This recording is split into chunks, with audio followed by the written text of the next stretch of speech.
Russia और America दोनों ही दशकों से भारत के लिए एक इम्पॉर्टेंट, एक क्रूशियल रणनीतिक साझेदार रहे हैं, डिप्लोमेटिक स्ट्रेटेजिस्ट रहे हैं।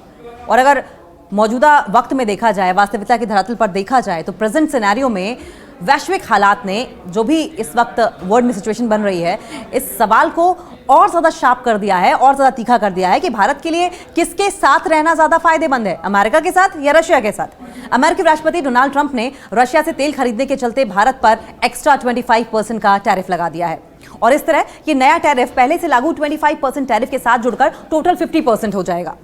रशिया के साथ भारत के रिश्ते पुराने हैं, ट्रस्टवर्दी हैं, भरोसेमंद रहे हैं। और अगर रक्षा सौदों की बात करें, डिफेंस डील्स की बात करें, तो डिफेंस डील से लेकर एनर्जी रिसोर्सेज तक, ऊर्जा आपूर्ति तक रशिया भारत का एक इंपॉर्टेंट स्ट्रेटेजिक पार्टनर रहा है। Stockholm International Peace Research Institute की यानी कि सिप्री की बात करें, देखिए सिप्री वो एजेंसी है जो दुनिया भर में कौन सा देश कितने हथियार खरीद रहा है, कहाँ हथियारों के एक्सपोर्ट हो रहे हैं, इंपोर्ट हो रहे हैं, इसका डेटा रखता है। तो सिप्री के मुताबिक 2019 से 2023 यानी 2023 के बीच रशिया से होने वाला हथियार इंपोर्ट करके 36% का था इंपोर्ट का मामला। वहीं हाल के देशों, अगर हाल के सालों में की बात की जाए, तो रशिया से आने वाले सस्ते कच्चे तेल ने भारतीय अर्थव्यवस्था को बड़ी राहत भी दी है।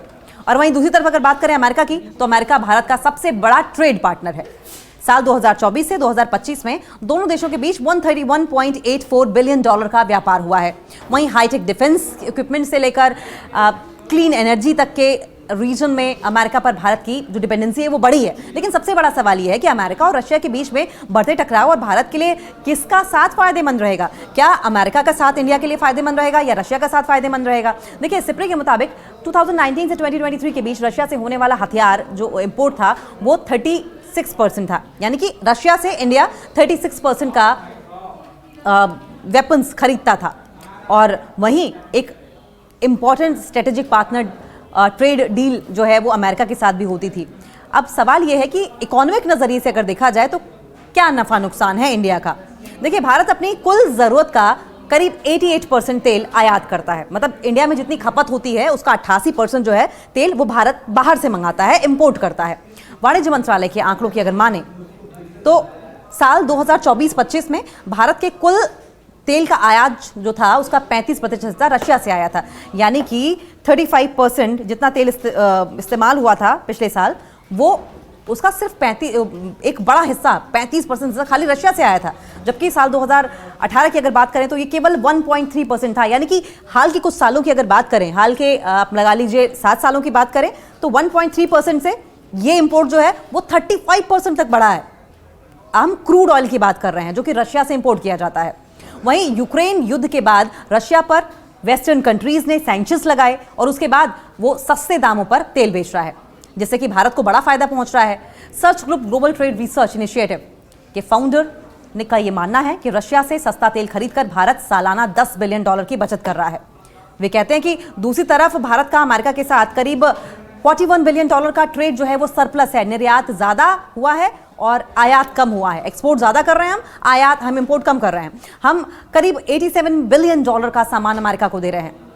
देखिए आगे वो ये भी कहते हैं कि अगर ट्रंप का 50% टैरिफ बना रहता है तो भारत के एक्सपोर्ट में $50 बिलियन तक की गिरावट आ सकती है। रशिया से तेल न खरीदने की स्थिति में ये टैरिफ 25% तक रहेगा और भारत का जो एक्सपोर्ट है वो गिरेगा। कितना गिरेगा? $30 बिलियन तक गिर जाएगा।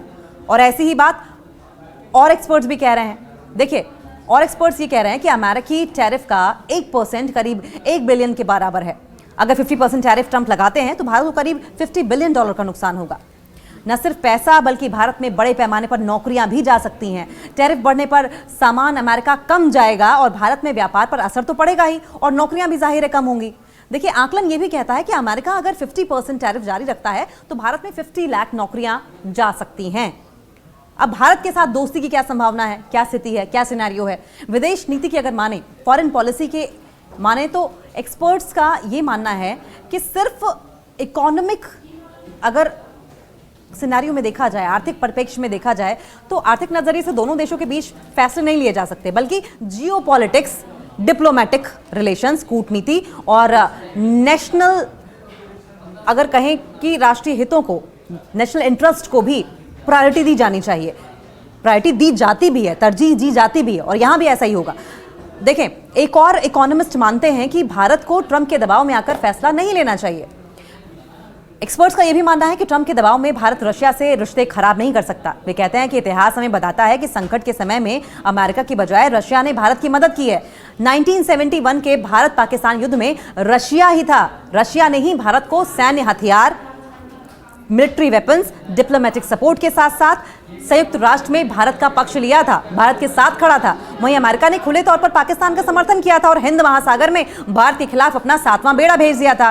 तो रशिया की अगर बात करें तो रशिया जो है वो इंडिया का काफी पुराना दोस्त रहा है, यूएन तक में खड़ा रहा है, हथियारों से मदद करता रहा है, पैसे से मदद करता रहा है, डिप्लोमेटिक रिलेशन से मदद करता रहा है, दुनिया भर के सामने इंडिया का स्टैंड लेता रहा है, जबकि अमेरिका पाकिस्तान के साथ खड़ा रहा है। 1998 की भी अगर बात करें तो परमाणु परीक्षण के बाद रशिया ने भारत को हथियार सप्लाई जारी रखी थी और ये ऐसा वक्त था जब वेस्टर्न कंट्रीज भारत पर अलग अलग सैंक्शंस लगा रहे थे, तब भी रशिया इंडिया के साथ खड़ा था। भारत और अमेरिका के बीच में भरोसे का सवाल भी है। ये जरूरी नहीं है कि अगर भारत रशिया से तेल खरीदना बंद कर दे तो अमेरिका अपने 25% अतिरिक्त टैरिफ को हटा देगा। देखिए, साल 2024 में चाइना ने रशिया से 62.6 अरब डॉलर और भारत ने 52.7 अरब डॉलर का तेल खरीदा था। बावजूद इसके चाइना पर ऐसा टैरिफ नहीं लगाया गया क्योंकि मुद्दा सिर्फ तेल का नहीं है। ब्राजील पर लगे 50% टैरिफ की एक वजह पूर्व राष्ट्रपति बोल्सोनारो के खिलाफ चल रहे मुकदमे भी हैं। तो दूसरी वजह यह भी है कि ब्राजील एक्स के कंटेंट हटाने के लिए कहता है जो अमेरिका को पसंद नहीं आता। ट्रंप कोई भी शर्त लगा ले, इसलिए यह जरूरी नहीं है कि रूस ने तेल ना खरीदने पर अमेरिका भारत पर टैरिफ नहीं लगाए हैं। देखिए, एक इकोनॉमिस्ट ये भी कहती हैं कि अभी रशिया तेल का मुद्दा है, कल को अमेरिका ब्रिक्स को लेकर भारत पर दबाव बनाना शुरू कर देगा, दबाव बना भी सकता है और अभी ट्रेड डील को शर्त बना सकता है और ऐसे में एक तरफा अमेरिका की शर्तें भारत नहीं मानेगा। संतुलन बनाने की जरूरत है, बैलेंस बनाने की जरूरत है। देखिए, शुरू से ही भारत की विदेश नीति गुटनिरपेक्ष रही है। अंतर्राष्ट्रीय राजनीति में दो या फिर इससे बड़े सैन्य या राजनीतिक गुटों में से भारत किसी का हिस्सा नहीं है। भारत ने स्वतंत्र और निष्पक्ष रुख रखा है। सवाल यह है कि रशिया से कब तक भारत को सस्ता तेल मिलता रहेगा।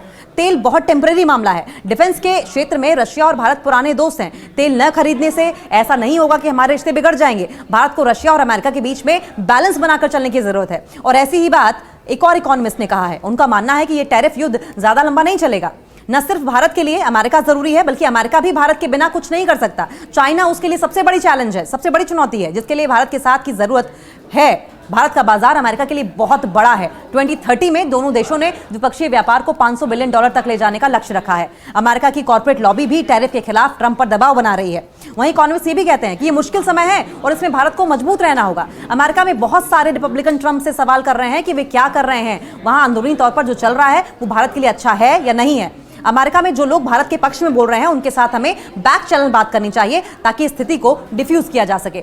भारत के कुल निर्यात में से करीब 18% अमेरिका को जाता है।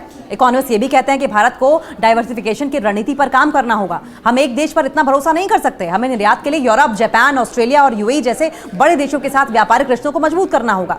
भारत सालाना करीब 40% यानी कि 25,000 करोड़ का झींगा अमेरिका को भेजता है, लेकिन अब भारत ने यूके के साथ फ्री ट्रेड डील की है, जिसके बाद भारत अपने झींगे यूके को भेज पाएगा।